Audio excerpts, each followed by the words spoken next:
سامعین، خواتین و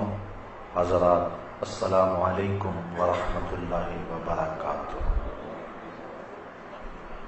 پردہ اور حیا کے عنوان سے کچھ باتیں آج کی اس نشست میں آپ کے گوش گزار کرنے کی کوشش کروں گا۔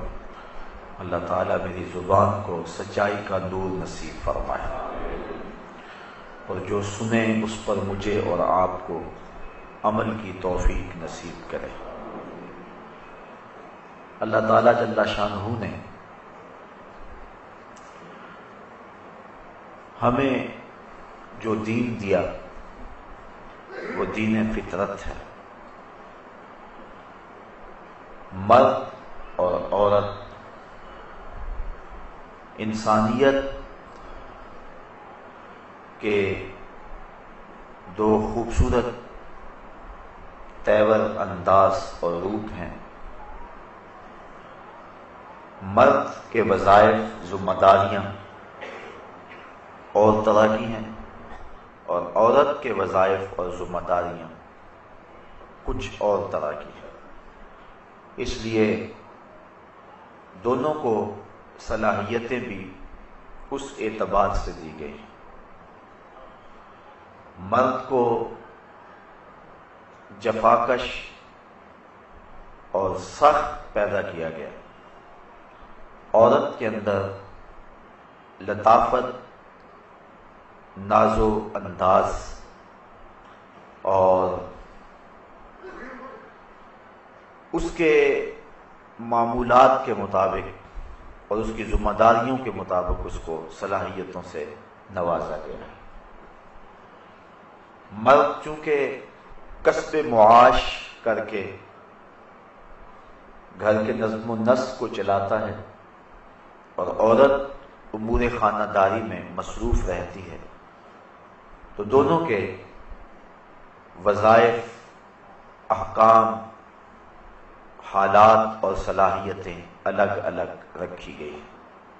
اور ہر ایک کی تخلیق میں ہزارہ حکمتیں ہیں، اور پھر دونوں کو ایک دوسرے کی ضرورت بنایا۔ عورت چار دیواری کی زینت ہے، مرد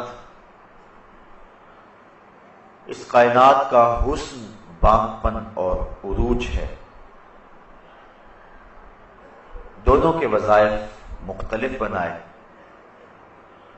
عورت کو شریعت نے پردے میں رہنے کی جو تاکید کی ہے،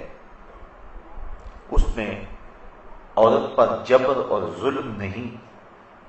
بلکہ یہ پردہ اس کی آبرو کا محافظ ہے، اس کے حیا کا تیور ہے اور اس کی غیرت کا نشان ہے۔ یہ عورت کے لیے کوئی قید خانہ نہیں، بلکہ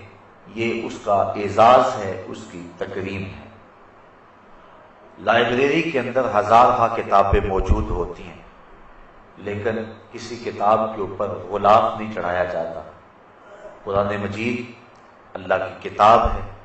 اور یہ ساری کتابوں پر تفوق اور مرتبہ رکھتی ہے اور عزت و احترام کے لائق ہے، تو اس کو غلاف میں لپیٹا جاتا ہے۔ اگر قرآن مجید کے اوپر غلاف ڈالا جائے تو اس کا یہ مطلب نہیں ہے کہ یہ اس کتاب کے ساتھ ظلم ہے، بلکہ اس کتاب کو خصوصیت اور اہتمام کے ساتھ غلاف میں رکھنا اس کتاب کی عزت اور عظمت کا بیان ہے۔ اللہ تعالیٰ نے جو عورت کو پردے کا حکم دیا ہے تو یہ عورت کی آبرو ہے۔ یہ واضح میں رکھیں کہ یہ نہیں ہے کہ مرد کو پردے کا حکم نہیں ہے، مرد کو بھی پردے کا حکم دیا گیا ہے، عورت کو بھی پردے کا حکم دیا گیا ہے۔ صرف جو پردے کی جگہ ہے اس میں فرق ہے۔ مرد ناف سے لے کر کے گھٹنوں تک اس کی اتنی جگہ یہ شرمگاہ کہلاتی ہے اور اس کو پردے میں رکھنا واجب ہے، اور عورت سر سے لے کر پاؤں تک عورت ہے اس لیے اس کو پردے کی تاکید کی گئی ہے۔ ایک زمانہ تھا کہ عورت کو مرد نے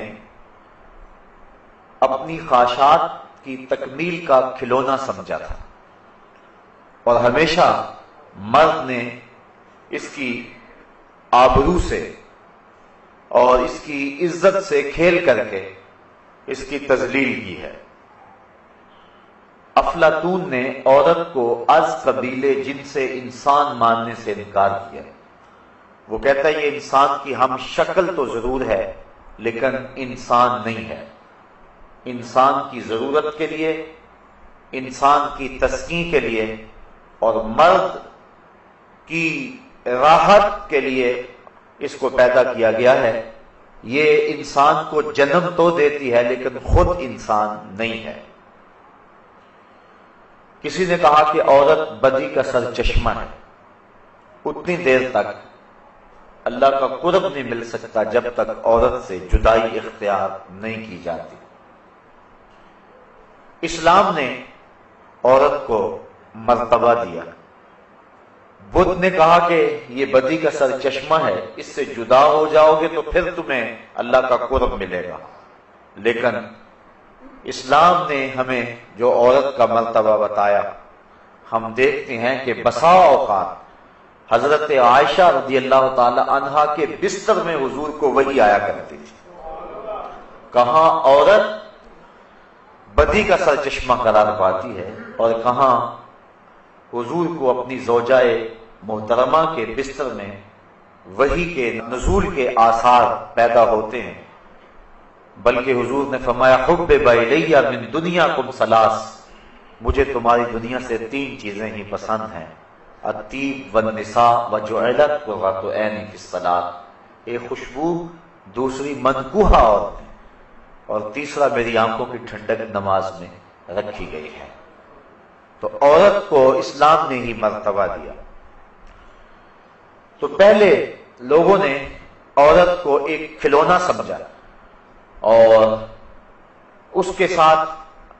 جو سلوک کیا وہ تاریخ سے چھپا ہوا نہیں، لیکن جب عورت کی آنکھیں کھلی، اسلام نے اس کو عزت دی۔ ماں، بہن، بیٹی اور بیوی کے روپ کے اندر اس کو وقار کی مسند پہ بٹھایا گیا۔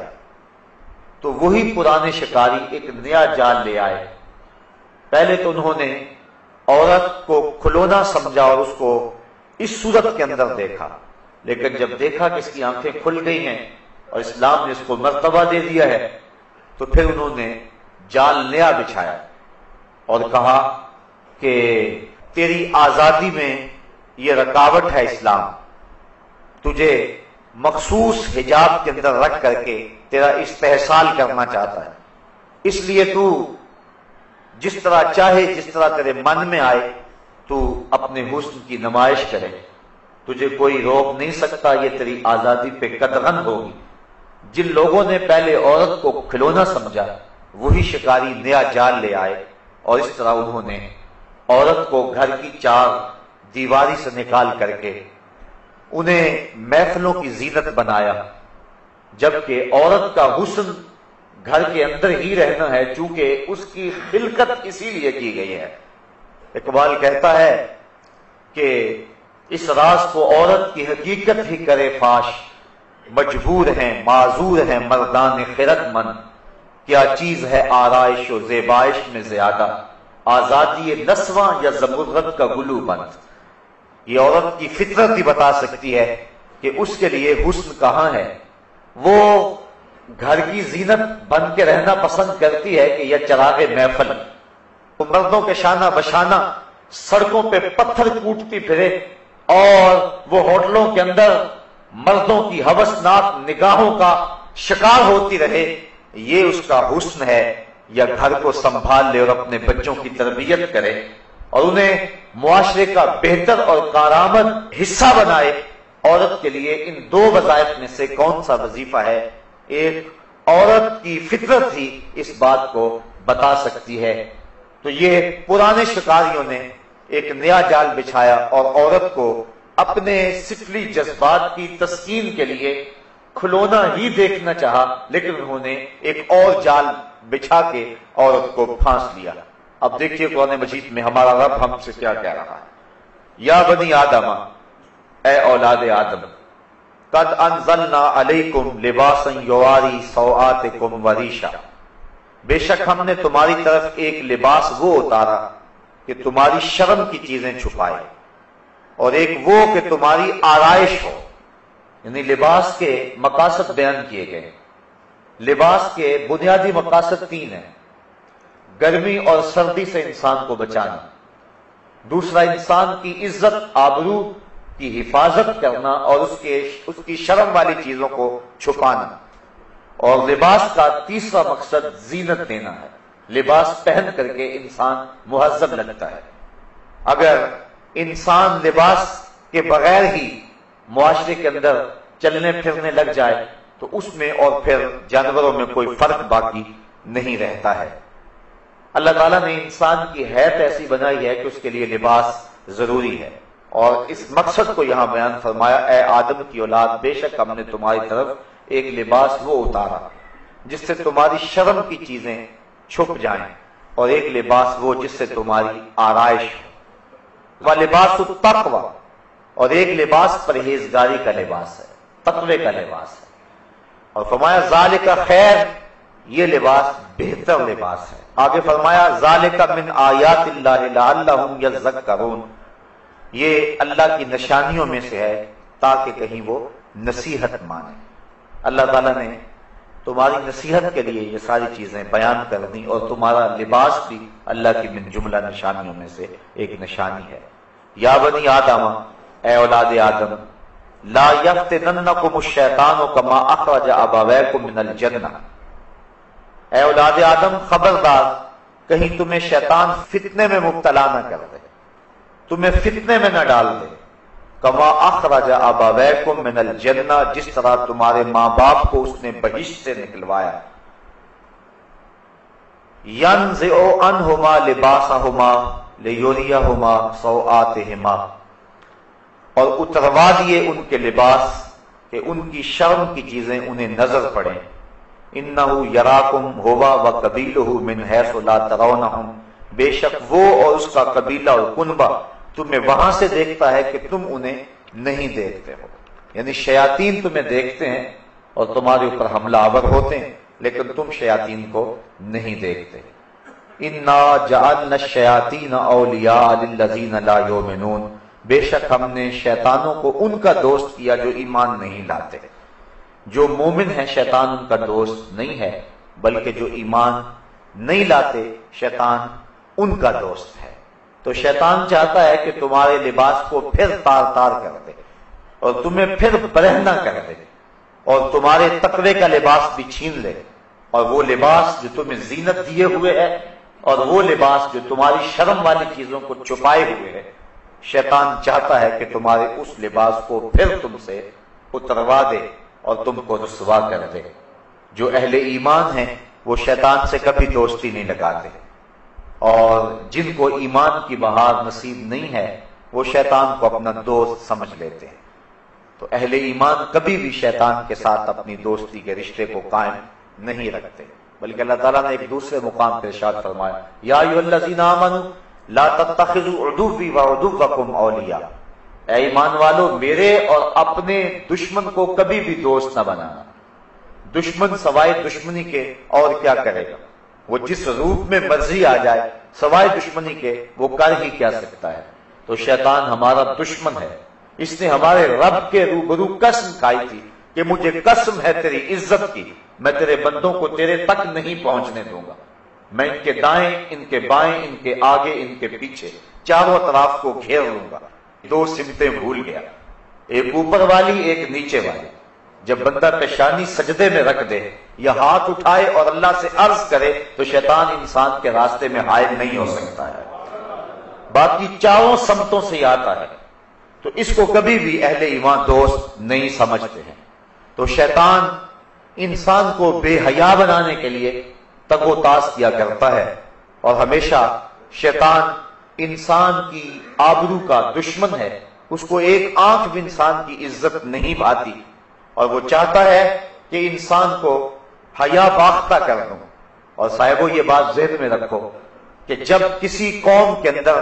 حیا باقی نہیں رہتا تو اس قوم کا دین باقی نہیں رہتا. حضرت نبی رحمت صلی اللہ علیہ وآلہ وسلم تشریف فرما ہوئے تو ایک صاحب اپنے بھائی کو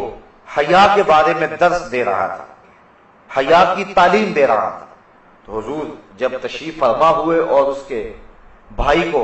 تعلیم دیتے ہوئے دیکھا تو فرمایا دعو فإن الحیا من الایمان، فرمایا اسے چھوڑ دے، حیا تو ایمان کا حصہ ہے. یعنی جب ایمان ہوگا تو لازمی طور پہ حیا بھی ہوگا.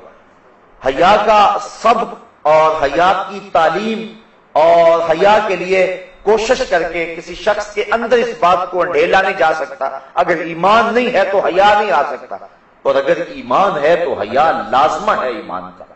تو جس کے اندر ایمان ہوگا تو یقیناً اس کو حیا کی صفت بھی حاصل ہوگی، اور یہ ایمان کے شعبوں میں سے ایک اہم شعبہ ہے. بلکہ حضور نے فرمایا کہ حیا سارے کا سارا بھلائی ہے، اور حیا سوائے بھلائی کے اور کچھ نہیں لاتا ہے. تو شیطان چاہتا ہے کہ ہمیں حیا باختہ کر دیں، اور حیا باختگی کی جو ہے وہ بدترین صورت یہ ہے کہ وہ کسی کے لباس کو اتار دے. اللہ نے جن چیزوں کو چھپانے کا حکم دیا ہے اگر ان چیزوں کو چھپایا نہ جائے تو پھر حیا کا جوہر باقی نہیں رہتا ہے. اس لیے اللہ تعالیٰ نے اہل ایمان کو اپنے رسول کی وساطت سے یہ حکم دیا قل للمؤمنین یغضوا من ابصارہم ویحفظوا فروجہم ذلک ازکی لہم ان اللہ خبیر بما یصنعون. اے محبوب آپ فرما دیجئے، حکم دیجئے للمؤمنین مسلمان مردوں کو، کیا حکم دیجئے؟ یغضوا من ابصارہم کہ وہ اپنی نگاہوں کو نیچا رکھیں، وَيَحْفَظُوا فُرُوجَهُمْ اور اپنی شرمگاہوں کی حفاظت کریں، ذَلِكَ أَزْكَىٰ لَهُمْ یہ ان کے لیے زیادہ ستھری بات ہے. إِنَّ اللَّهَ خَبِيرٌ بِمَا يَصْنَعُونَ جو تم کرتے ہو اللہ اس کو خوب جانتا ہے. تمہارے کاموں سے، تمہارے اعمال سے تمہارا رب بے خبر نہیں ہے. وَقُلْ لِلْمُؤْمِنَاتِ اور اے محبوب آپ مومن عورتوں کو حکم دیں یغضضن من ابصارہن کہ وہ اپنی نگاہوں کو نیچی رکھیں، وَيَحْفَظْنَ فُرُوجَهُنَّ اور اپنی پارسائی کی حفاظت کریں، وَلَا يُبْدِينَ زِينَتَهُنَّ اور اپنے بناؤ کو نہ دکھائیں إِلَّا مَا ظَهَرَ مِنْهَا مگر وہی جو اللہ نے ظاہر کیا ہے، وَلْيَضْرِبْنَ بِخُمُرِهِنَّ عَلَى جُيُوبِهِنَّ اور اپنے دوپٹے اپنے گریبانوں پہ ڈال لیں، وَلَا يُبْدِينَ زِينَتَهُنَّ اور اپنی زینت اور سنگار کو ظاہر نہ کریں الا لبعولتہن مگر اپنے شوہروں پر، او آبائہن یا اپنے باپ پر، او آباء بعولتہن یا اپنے شوہروں کے باپ پر، او ابنائہن یا اپنے بیٹوں پر، او ابناء بعولتہن یا اپنے شوہروں کے بیٹوں پر، او اخوانہن یا اپنے بھائیوں پر، او بنی اخوانہن یا اپنے بھتیجوں پر، او بنی اخواتہن یا اپنے بھانجوں پر، او نسائہن یا اپنے دین کی عورتوں پر، او ما ملکت ایمانہن یا جو ان کی ملک میں کنیزیں اور لونڈیاں ہیں، اب التابعین غیر اول الاربۃ من الرجال اب الطفل اور یا وہ نوکر، شرط یہ ہے کہ وہ شہوت والے مرد نہ ہوں، یا وہ بچے الذین لم یظہروا علی عورات النساء جنہیں عورتوں کی شرم کی چیزوں کی خبر نہیں ہے، اتنے چھوٹے ہیں، ولا یضربن بارجلہن اور اپنے پاؤں زمین پر اتنے زور سے نہ رکھیں، لیعلم ما یخفین من زینتہن کہ ان کا جو سنگار ہے وہ لوگوں پر ظاہر ہو، وتوبوا الی اللہ اور اللہ کی طرف رجوع کریں، جمیعا سب کے سب، ایھا المؤمنون اے اہل ایمان، لعلکم تفلحون تاکہ تم فلاح پا جاؤ. تو حضور کی وساطت سے اللہ تعالیٰ نے ہمیں یہ حکم دیا، مردوں کو حکم دیا کہ وہ اپنے پردے کی اور اپنی آبرو کی حفاظت کریں. حضرت سعید بن ابو الحسن حضرت حسن بصری سے روایت کرتے ہیں کہ میں نے حضرت حسن بصری سے پوچھا کہ جو اجمی عورتیں ہیں وہ اپنے سینے اور بالوں کو کھولے رکھتی ہیں تو ہم کیا کریں؟ تو حضرت حسن بصری نے قرآن مجید کی اس آیت کی طرف اشارہ کیا، فرمایا وہ اگر حیا باختہ ہیں اور اپنے سینے اور اپنے سر کھولے پھرتی ہیں تو تمہیں تو تمہارے رب نے حکم دیا ہے کہ نظروں کو نیچا رکھیں، اس لیے تم نے اپنی آبرو کی از خود حفاظت کرنی ہے، وَيَحْفَظُوا فُرُوجَهُمْ، اور اپنی شرمگاہوں کی حفاظت کریں۔ حضور نبی رحمت صلی اللہ علیہ وسلم نے فرمایا صحابہ بازاروں میں بیٹھنے سے اجتناب کیا کرو۔ صحابہ نے عرض کی حضور ہمارا گزر نہیں ہے، چونکہ وہ ہمارے بیٹھنے کی جگہیں ہیں اور ہم وہاں بیٹھ کر کے باتیں کرتے ہیں، تو حضور نے فرمایا اچھا تمہیں پھر بازاروں میں بیٹھنے کی اجازت دیتا ہوں، لیکن شرط یہ ہے کہ تم بازار کا حق ادا کرو۔ تو صحابہ نے عرض کی حضور بازار کا حق کیا ہے؟ تو حضور نے ارشاد فرمایا امر بالمعروف نہی عن المنکر، نیکی کا حکم دینا اور برائی سے منع کرنا، کوئی تکلیف دہ چیز پڑی ہو تو اس کو ہٹا دینا، چوتھا حق کے سلام کرنے والے کا جواب دینا، اور پھر حضور نے فرمایا اپنی نظروں کو نیچا رکھنا۔ اگر تم بازار میں بیٹھنا چاہتے ہو تو اپنی نظر کی تم نے حفاظت کرنی ہے۔ حضور نبی رحمت صلی اللہ علیہ وآلہ وسلم نے ارشاد فرمایا کہ نظر شیطان کے زہر آلود تیروں میں سے ایک تیر ہے، اور اگر کوئی شخص اپنی نظر کی حفاظت کرتا ہے تو اللہ تعالی جل شانہ اس کو عبادت کی لذت نصیب فرما دیتا ہے۔ اگر کسی شخص کی نظر پاک نہیں رہتی تو اس کو سجدوں کی لذت نصیب نہیں ہو سکتی، اس کو قیام کا لطف نہیں مل سکتا، چاہے وہ سین حرم میں پڑھے یا مسجد نبوی میں پڑھے۔ اور جو شخص اپنی نظر کی حفاظت کر دیتا ہے اور اپنی نظر کو ناپاکی سے اور اپنی نظر کو بدی سے محفوظ رکھتا ہے، جب وہ سجدہ کرے گا تو سجدے کی لذت ملے گی، جب رکوع کرے گا تو رکوع کا لطف نصیب ہوگا، جب قیام کرے گا تو قیام کا مزہ نصیب ہوگا۔ عبادت اور ایمان کی ایک لذت ہوتی ہے جو ایک مومن کو نصیب ہوتی ہے، تو جو شخص اپنی نظر کی حفاظت کرے اللہ تعالیٰ اس کو عبادت کا سرور اور عبادت کی لذت نصیب فرما دیتا ہے۔ تو اہل ایمان کو اس بات کا حکم دیا گیا، بلکہ حضور نے اپنے عمل سے صحابہ کے سامنے اس کی مثال پیش کی۔ حجۃ الوداع کے موقع پہ آقا کریم علیہ السلام کے ردیف تھے حضرت فضل بن عباس رضی اللہ تعالی عنہ، حضرت عبداللہ ابن عباس رضی اللہ تعالی عنہ کے بھائی اور حضور کے چچا زاد بھائی، حضرت عباس بن عبد المطلب رضی اللہ تعالی عنہما کے فرزند ارجمن، اور یہ تھے بڑے خوبصورت، حضور علیہ السلام کے ساتھ سواری کے اوپر تشریف فرما تھے۔ تو ایک قبیلے کی ایک خوبصورت عورت حضور سے مسئلہ پوچھنے کے لیے آگے بڑھی، تو حضرت فضل بن عباس کی نظر پڑ گئی، بلکہ ان کے چہرے پر نظر جم گئی۔ تو آقا کریم علیہ السلام اسی عالم کے اندر پیچھے پلٹ کے دیکھا اور اپنے ہاتھ سے حضرت فضل بن عباس کی ٹھوڑی کو پکڑا اور پکڑ کے دوسری سمت کر دیا، اور لوگوں کے سامنے اس مثال کو رکھا کہ کوئی جتنا مرضی متقی اور معتبر کیوں نہ ہو وہ نظر کی حفاظت کرے، جس کی نظر پاک رہے گی اس کو باقی معاملات کے اندر خیر رہے گی، کیونکہ سب سے پہلے نظر بھٹکتی ہے، جب نظر بھٹکتی ہے تو خیال بہکتے ہیں، جب خیال بہکتے ہیں تو پھر انسان زنا کی طرف راغب ہوتا ہے، اس لیے اسلام نے دواعی زنا سے ہی روک دیا، اس لیے کہا سب سے پہلے تم اپنی نظر کی حفاظت کرو۔ بلکہ حضور علیہ السلام نے ارشاد فرمایا کہ نظر زنا کرتی ہے، فزن العین النظر وزن اللسان المنطق والنفس تمنا وتشتہی والفرج یصدق ذلک کلہ ویکذبہ۔ فرمایا کہ انسان کی نظر کا زنا یہ ہے، آنکھ کا زنا یہ ہے کہ آدمی دیکھے کسی کو، اور فرمایا زبان کا زنا یہ ہے کہ بات کرے، پھر نفس جو ہے اس کی تمنا کرتا ہے اور اس کی آرزو کرتا ہے، پھر انسان کی شرمگاہ یا اس کی تصدیق کر دیتی ہے تمام کی تمام، اور یا پھر ان تمام کی وہ نفی کر دیتی ہے۔ دو صورتوں میں ایک صورت ضرور ہوتی ہے،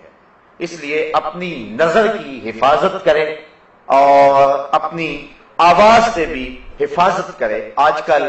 موبائل کے ذریعے سے مختلف پیکج آئے ہیں اور گفتگو کا زنا اور نظر کا زنا پورے عروج پہ ہے۔ جب کسی قوم کے اندر یہ بدی پھیلتی ہے تو اللہ اس قوم سے برکت کو اٹھا لیتا ہے۔ آج ہمارے میں برکت نہیں ہے، دولت کی کثرت کے باوجود بھی ہر بندہ شاکی ہے۔ جب تک ہماری نظر طاہر اور پاک نہیں ہوتی ہے، ہمارے من کے اندر اجالے اور روشنیاں پیدا نہیں ہو سکتی ہیں۔ تو اللہ تعالیٰ نے اہل ایمان کو یہ حکم دیا، اے محبوب آپ ارشاد کر دیں اہل ایمان کو یغضوا من ابصارہم، کہ وہ اپنی نظر کی حفاظت کریں۔ اگر انسان کی نظر پڑ جاتی ہے تو اس کے لیے حکم ہے النظرۃ الاولی والثانیۃ علیک، فرمایا پہلی نظر تجھے معاف ہے کیونکہ اس میں تیرا قصد نہیں ہے۔ اگر اسی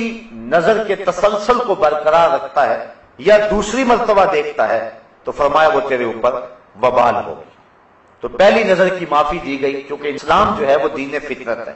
تو جہاں انسان کی جہاں کمزوری ہے، جہاں اس کی بے اختیاری ہے، وہاں چھوٹ دے دی گئی۔ لیکن اس کے بعد اگر اس نظر کا تسلسل برقرار رہتا ہے یا پھر دوسری نظر کوشش کر کے دیکھتا ہے اور تعاقب کرتا ہے تو پھر فرمایا وہ تیرے اوپر وبال ہے۔ اور وہ آنکھ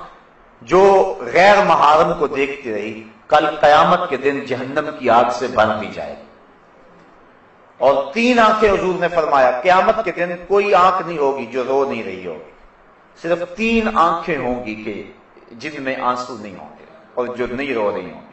ایک وہ نظر جو غیر محارم کی طرف دیکھنے سے بچی،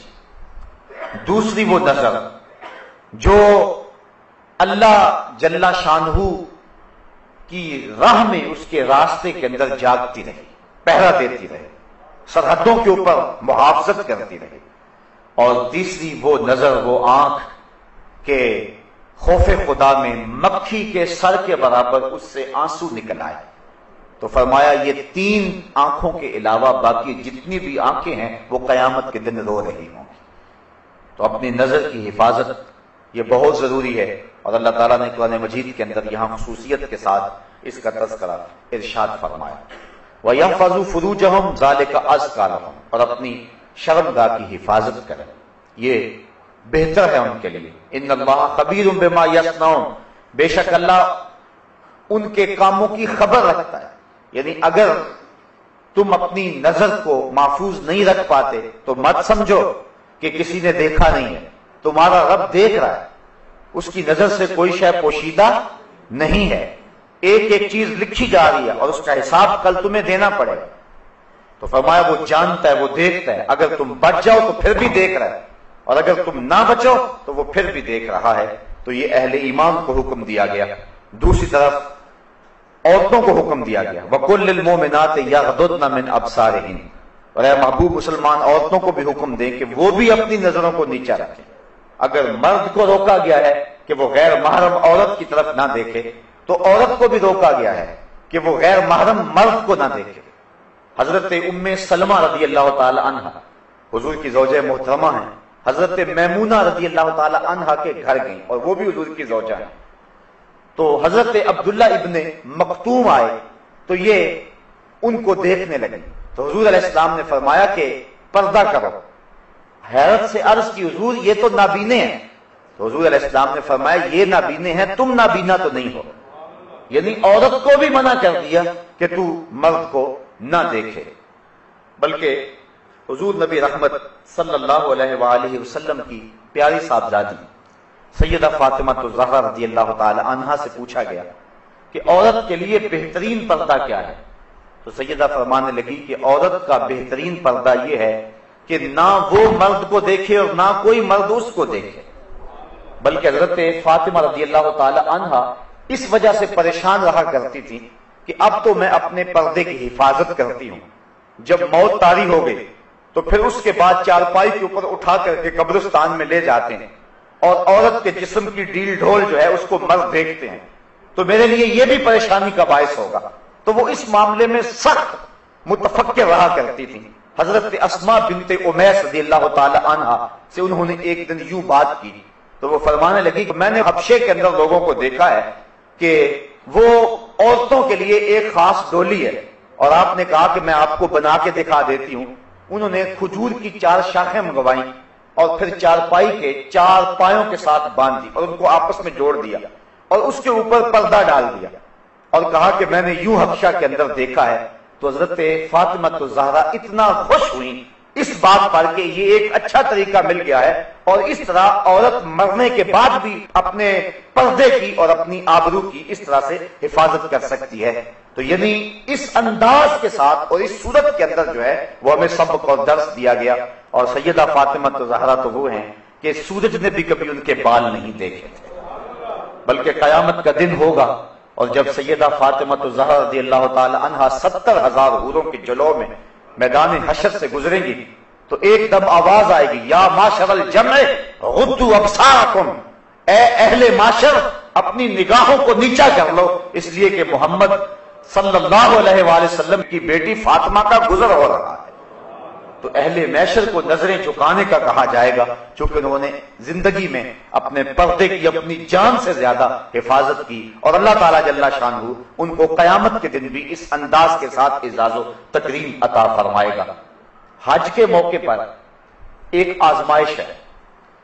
احرام کی شرط ہے کہ عورت اپنے چہرے کو نہ چھپائے، یعنی اپنے چہرے کو ننگا رکھے۔ کیوں؟ اس لیے کہ امتحان گاہ میں مرد اور عورت کھڑے ہوتے ہیں، اللہ کا گھر سامنے، اللہ دیکھنا چاہتا ہے میرا بندہ میرے سے ڈر کر کے اپنی نظر کی حفاظت کرتا ہے کہ نہیں کرتا ہے۔ ایک طرف عورت کو کہا کہ چہرہ نہیں چھپانا، اور دوسری طرف مرد کی آزمائش ہے کہ تو نظر کی حفاظت کرنا ہے۔ وہ ایک مشق کروائی جا رہی ہے کہ حج کے بعد اس کو کف بصر کی عادت پڑ جائے، اور وہ اللہ تعالیٰ کے بابرکت گھر کے سامنے جو مزاج پختہ کر کے آیا ہے بعد میں بھی اس مزاج پر عامل رہے۔ لیکن حضرت عائشہ رضی اللہ تعالیٰ عنہ فرماتی ہیں کہ احرام کی شرط تھی چہرہ ننگا رکھنا، لیکن جب مرد ہمارے سامنے آتے تھے تو ہم کسی پنکھے کے ساتھ، وہ جو دستی پنکھا ہوتا ہے، اور کسی ایسی چیز کے ساتھ یا کپڑے کے ساتھ، یعنی چہرے کو تو لگا نہیں سکتے، اس سے تو جو ہے وہ پھر دم پڑ جائے گا اگر چہرہ چھپ گیا، تو دور کر کے مردوں کے سامنے کر دیتے تھے کہ اس حالت میں بھی وہ ہمارا چہرہ نہ دیکھ سکے۔ حضرت سیدہ فاطمہ الزہرا رضی اللہ تعالی عنہا کا پردہ، حضرت عائشہ رضی اللہ تعالی عنہا کا پردہ، بلکہ مشکات کتاب الجنائز کی آخری روایت ہے۔ حضرت عائشہ رضی اللہ تعالی عنہ فرماتی کہ حضور کے وصال کے بعد، حضرت سیدنا صدیق اکبر کے وصال کے بعد بھی میں جب ان کی قبور پر زیارت کے لیے جاتی تو میں معمولی اوڑھنی اوڑھ کے چلی جاتی، اس خیال سے کہ ایک میرا شوہر ہے اور دوسرا میرا والد ہے، تو میں معمولی اوڑھنی اوڑھ کر کے وہاں چلی جایا کرتی اور حضور کی تربت انور کی زیارت کیا کرتی۔ فرمایا پھر کچھ عرصہ گزرا کہ حضرت عمر فاروق رضی اللہ تعالی عنہ کی بھی تدفین ہو گئی۔ اب ام المومنین کیا فرماتی ہیں؟ فرماتی ہیں فواللہ ما دخلتہ الا وانا مشدودۃ علی ثیابی حیاء من عمر، کہ اس کے بعد جب بھی میں جاتی تو موٹا کپڑا لے کر جاتی، مجھے حضرت عمر سے حیا آیا کرتی تھی۔ ایک تو یہاں حضرت ام المومنین کا عقیدہ سمجھیے، اور دوسرا حیا کی کیفیت یہ ہے کہ حضرت عمر فاروق رضی اللہ تعالی عنہ سے، جو کہ قبر میں ہے اور مٹی کے کتنے پردے ہیں اوپر، لیکن فرمایا اس کے باوجود میں اوڑھنی اوڑھ کے جایا کرتی تھی کہ مجھے حضرت عمر فاروق سے حیا آیا کرتی تھی۔ اللہ کے محبوب علیہ السلام نے ارشاد فرمایا کہ نساء کاسیات عاریات مائلات ممیلات رؤوسہن مثل اسنمۃ البخت لا يدخلن الجنۃ ولا یجدن ریحھا۔ فرمایا بہت ساری عورتیں کہ جنہوں نے کپڑے تو پہنے ہوئے ہیں لیکن ان کا لباس اس طرح کا ہے کہ ان کے ابھار اور ان کی پردے والی چیزیں ظاہر ہوتی ہیں، وہ لوگوں کو اپنی طرف مائل کرنے والی ہیں اور لوگوں کی طرف مائل ہونے والی ہیں، اور ان کے سر ایسے ہیں جس طرح بھختی اونٹوں کی کوہانے ہوں۔ حضور نے فرمایا کہ وہ عورتیں کبھی بھی جنت میں داخل نہیں ہوں گی، بلکہ وہ جنت کی خوشبو بھی نہیں پائیں گی۔ اور احادیث میں آتا ہے کہ جنت کی خوشبو 500 سال کی مسافت سے آنا شروع ہو جائے گی۔ ابھی بندہ 500 سال دور مسافت پہ ہوگا کہ جنت کی مہک آنا شروع ہو جائے گی، لیکن جو عورتیں لباس پہننے کے باوجود بھی برہنہ رہتی ہیں اور جو لوگوں کو مائل کرتی ہیں اور ان کی طرف مائل ہوتی ہیں، اقبال نے کہا تھا نوجوانہ چوں زنا مشغول تن از حیا بیگانہ پیرانے کہن، کہ میری قوم کی حالت یہ، آج سے 60-70 سال قبل اقبال نے کہا میری قوم کی حالت یہ ہے کہ جو جوان ہیں وہ اپنے تن میں مشغول ہو گئے، ہر وقت کنگھی پٹی میں لگے رہتے ہیں، ہر وقت وہ اپنے جسم کو سنوارنے میں لگے رہتے ہیں، جبکہ یہ وظیفہ عورتوں کا ہے، یہ مردوں کا نہیں ہے۔ لیکن بیوٹی پارلر پہ اب تو مرد بھی سج کے آتا ہے عورت کے ساتھ ساتھ۔ تو نوجوانہ چو زنا مشغول تن، تو اقبال کہتا ہے کہ جو مرد ہیں، جوان ہیں، وہ بھی عورتوں کی طرح اپنے تن میں مشغول ہیں۔ از حیا بیگانہ پیرانے کہن، اور جو بوڑھے ہیں وہ بھی حیا سے بیگانہ ہو گئے۔ ایک روایت کے لفظ ہیں، حضور نے ارشاد فرمایا کہ تم میں سے بہتر جوان وہ ہیں جو بوڑھوں کی پیروی کریں، اور بدترین بوڑھے وہ ہیں جو جوانوں کی پیروی کریں۔ جوانوں کو بوڑھوں کے نقوش قدم پہ چلنا چاہیے، لیکن بوڑھوں کو جوانوں کے نقوش قدم پہ نہیں چلنا چاہیے، بلکہ ان کو اپنے بڑھاپے کا حیا ہونا چاہیے۔ اگر بوڑھا بھی ہو گیا اور نظر کے اندر حیا پیدا نہ ہوا، قبر میں ٹانگیں چلی گئی لیکن نظر پھر بھی بدکاری کرتی ہے، تو اس سے جو ہے وہ بدبختی اور زیادہ کیا ہو سکتی ہے۔ میاں صاحب نے شاید ایسے لوگوں کے بارے میں کہا تھا، ہڈیاں کمبن گوڈے کھڑکن تے اڑ گیا لک تیرا، اجے بھی بدیوں باز نہ آئوں جیو مرد دلیرا۔ تو اقبال کہتا ہے نوجوانہ چو زنا مشغول تن، از حیا بیگانہ پیرانے کہن، دخترانے او بچشم خود اسیر، شوخ چشموں شوخ بینوں خردہ گیر، ساختہ پرداختہ دل باختہ ابرواں مثل دو تیغے آختہ۔ یہ وہی اسی حدیث کے ترجمے ہیں، مائلاتن ممیلاتن، خود کسی کی طرف لڑک جانے والی ہیں اور معمولی سی بات سے کسی طرف مائل ہو جانے والی، اور جو ہے وہ کسی کو اپنی جانب اپنی اداؤں سے، اپنے ناز و نخرے سے اور اپنے عشموں سے لوگوں کو اپنی طرف مائل کرنے والی ہیں۔ اور حضور نے ارشاد فرمایا کہ یہ عورتیں اپنے سروں پر اس طرح جوڑے رکھیں گی۔ دیکھیے حضور نے 1400 سال قبل ہی یہ بات بتا دی، جس طرح بختی اونٹوں کی کوہانیں ہوتی، اور فرمایا کہ یہ عورتیں ایسی ہیں جو جنت میں جانا تو دور کی بات ہے، جنت کی خوشبو بھی نہیں پا سکیں گے۔ آج اپنے لباس کو ترک کر دیں، آج حیا کی چادر پھاڑ کے پھینک دیں، جو کرنا ہے کر لیں، اس مغرب کے معاشرے کے پیچھے لگ جائیں، لیکن حضور کے اس فرمان کو نظر میں رکھیں کہ قیامت کے دن پھر کتنی رسوائی ہوگی ان عورتوں کی جنہوں نے حیا کی چادر کو اتار کے پھینک دیا۔ بلکہ آئیے ہم حضور کے دور کو دیکھتے ہیں۔ ابو داؤد شریف کے اندر روایت ہے کہ ایک خاتون کا بیٹا شہید ہو گیا کسی جنگ کے اندر، تو حضور کی خدمت میں وہ حاضر ہوئی، لیکن اپنے جوان بیٹے کی وفات پر اور اس کی شہادت پر حضور کی خدمت میں جب حاضر ہوئی تو صحابہ نے کیا دیکھا کہ اس کا پورا جسم جو تھا وہ پردے میں لپٹا ہوا تھا۔ تو بیٹے کی وفات پر باوجود کے دکھ اور تکلیف کی کیفیت میں بعض اوقات شرعی ضابطے لوگوں سے چھوٹ جاتے ہیں، لیکن اس نے اپنے پردے کا خوب اہتمام کیا ہوا تھا۔ صحابہ نے تعجب کرتے ہوئے، اور تعجب جو تھا اس کو تحسین کی نظر سے دیکھتے ہوئے کہا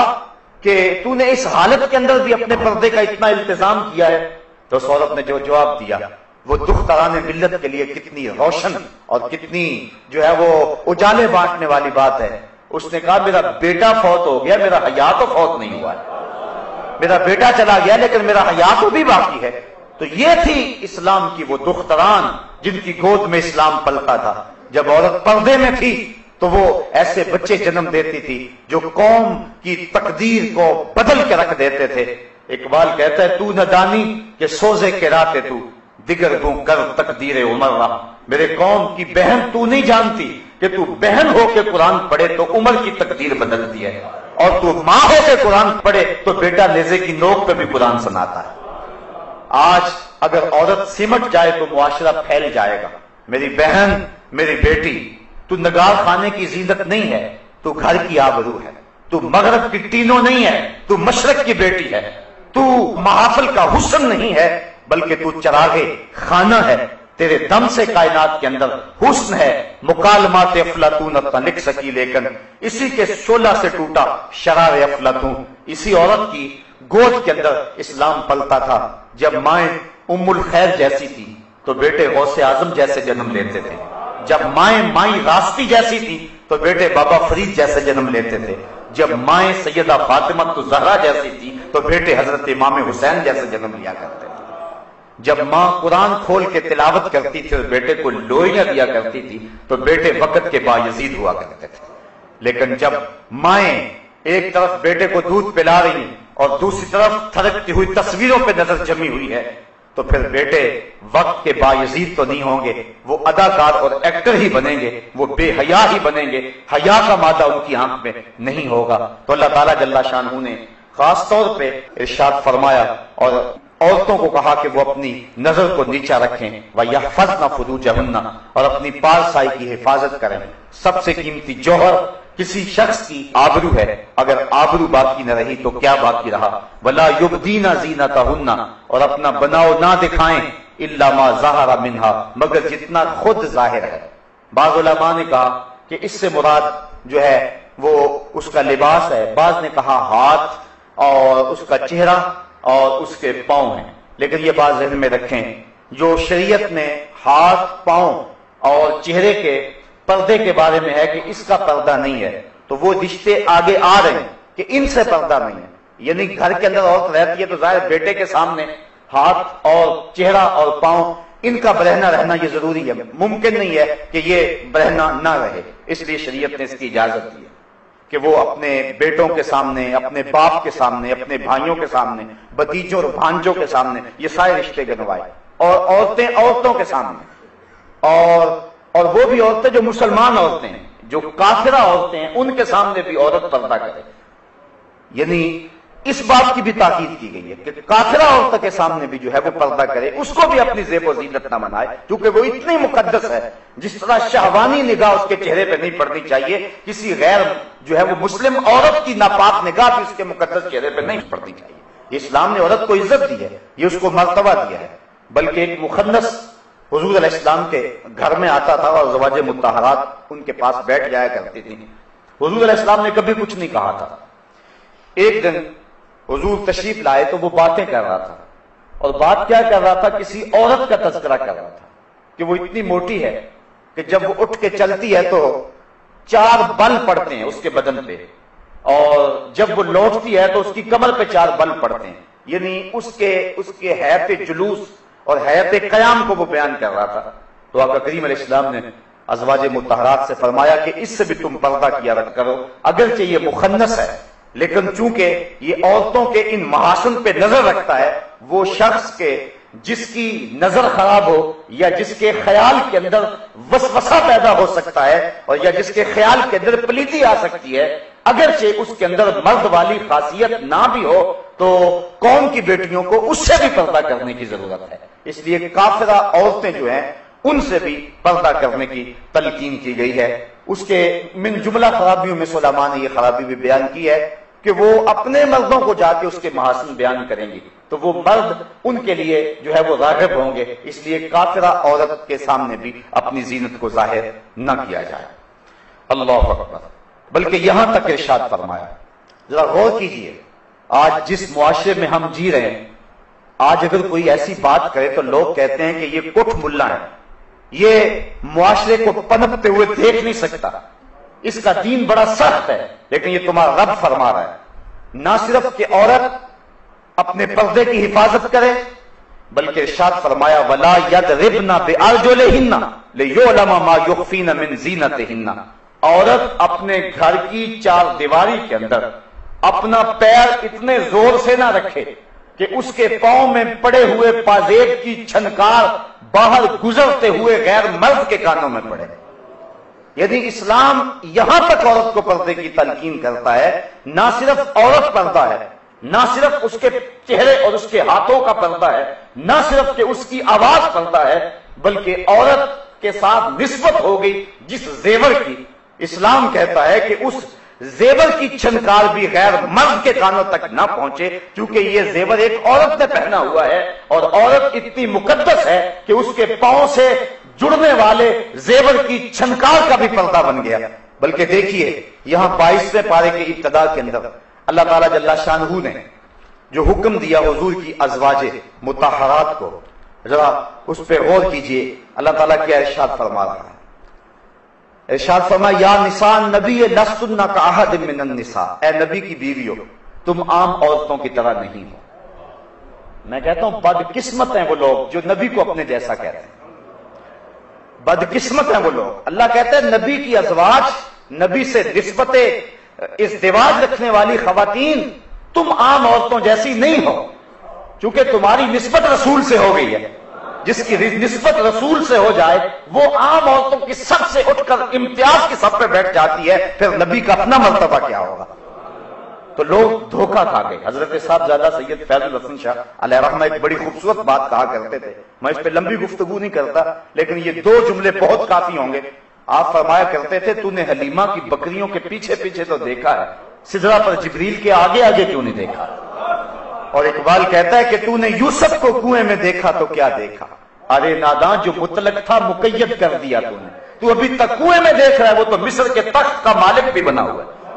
تو اپنی نظر کو بدلنے کی ضرورت ہے۔ تو اللہ فرماتا ہے یا نساء نبی، اے نبی کی ازواج، لستن کاحد من النساء، تم عام عورتوں کی طرح نہیں ہو۔ ان اتقیتن فلا تخضعن بالقول فیطمع الذی فی قلبہ مرض وقلن قولا معروفا۔ دیکھیے ایک ایسا سبق دیا جا رہا ہے کہ جب تمہیں بامر مجبوری کسی مرد سے بات کرنی پڑے، اور ازواج مطہرات سے لوگ مسائل پوچھنے آیا کرتے تھے، حضرت ام المومنین عائشہ صدیقہ رضی اللہ تعالی عنہا سے جو ہے حضور نے فرمایا اس حمیرہ سے دین لو۔ تو عورتوں کے جتنے بھی مسائل ہیں امت تک پہنچے ہیں وہ حضرت ام المومنین کے ذریعے پہنچے، تو ان کے پاس امر مجبوری آنا پڑتا تھا۔ صحابہ کو کوئی مسائل جو حل نہیں ہوتے تھے تو وہ ان کے پاس آتے تھے کہ تم نے حضور کا عمل کیا دیکھا؟ تو انہیں حکم ہوا کہ اے نبی کی ازواج تم عام عورتوں کی طرح نہیں ہو اور تم اللہ سے ڈرو، اور جب کسی مرد سے تمہیں بات کرنی پڑ جائے، اللہ اکبر، تو کیا ارشاد فرمایا کہ ایسی نرمی نہ کرو کہ دل کا روگی کچھ لالچ کر لے، یعنی اپنے لہجے کے اندر ایسی نرمی پیدا نہ کرنا کہ جس کے دل کے اندر کھوٹ ہے اور روگ ہے وہ تمہارے لہجے کے گداز اور لہجے کی نرمی سے کوئی اور معنی حاصل کر لے اور تمہاری طرف مائل ہو جائے۔ کہا نہیں، وَقُلْنَا قَوْلًا مَعْرُوفًا، ہاں تم اچھی بات کرو، وقار کے ساتھ بات کرو، لیکن عورت کو حکم ہے کہ اگر اسے غیر مرد سے بات کرنے کی نوبت آ جائے، یہ لفظ بول رہا ہوں، نوبت آ جائے بامر مجبوری، تو اس کے لیے بھی شریعت نے آداب مقرر کر دیے کہ وہ غیر مرد سے مٹک مٹک کر کے، اپنے لہجے کو سوار سوار کر کے، لفظوں کے غلاف اپنے مفہوم پہ چڑھا چڑھا کے، اور جو ہے وہ مختلف جملوں کو ترتیب دے دے کے، اور ہنس ہنس کے مٹک مٹک کے بات نہ کرے، بلکہ اللہ نے نبی علیہ السلام کی ازواج کو، حالانکہ ازواج رسول ہے اور مومنوں کی مائیں ہیں، اور جو مسئلہ پوچھنے آ رہے ہیں اور جن سے گفتگو کرنے کی مجبوری ہے وہ صحابہ ہیں، وہ ابو بکر و عمر ہیں، وہ عثمان و علی ہیں، وہ بلال حبشی ہیں، لیکن اس کے باوجود فرمایا کہ تم پھر بھی اپنے لہجے اور اپنی گفتگو کے انداز پہ نظر رکھو کہ